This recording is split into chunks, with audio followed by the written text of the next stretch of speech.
Okay, so here's the messages from your angels, from your guardian angels. What are those messages from your angels for your awareness? It's up to you. So, pinapaubaya po sa inyo ng inyong mga angels ang inyong decision, pero kahit po ganyan is nakasupport po sila sa inyo, and still for sure, no, if medyo wala na po kayo sa alignment or wala po kayo sa right path, for sure is i-guide po kayo niyan. Okay? So, we have the recovery.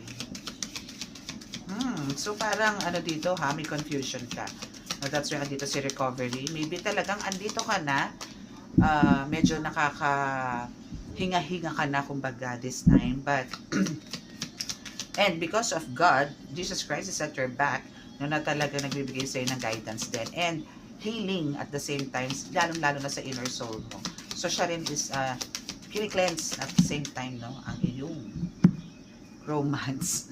So ito is about love reading na ikaw is totally nakaka-recover na ngayon. Medyo nakakahinga ka na, or maybe mag-smooth na yung relationship nyo ngayon.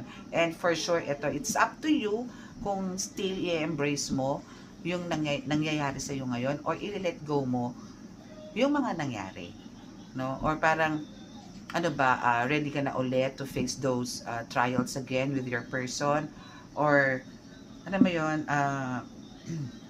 kumbaga, sa'yo pa rin talaga, nasa sa'yo pa rin ang choice kung ikikip mo yan or i-let go mo si person.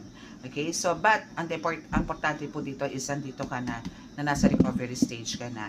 And ito is about the love. No? Ibig sabihin na talagang love mo lang to si person.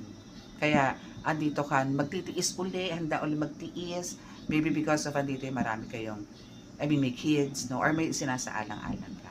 And then, my only prayers for you is, kumbaga, keep on praying para maging mas tough ka, mas maging, alam mo yun, mas maging matatag ka, and para po to sa pamilya, which is good, no, talaga ilalaban mo para sa pamilya, manatiling buo, no, and God will guide you, God will protect you, God will save you, God will heal you. Okay? Bye!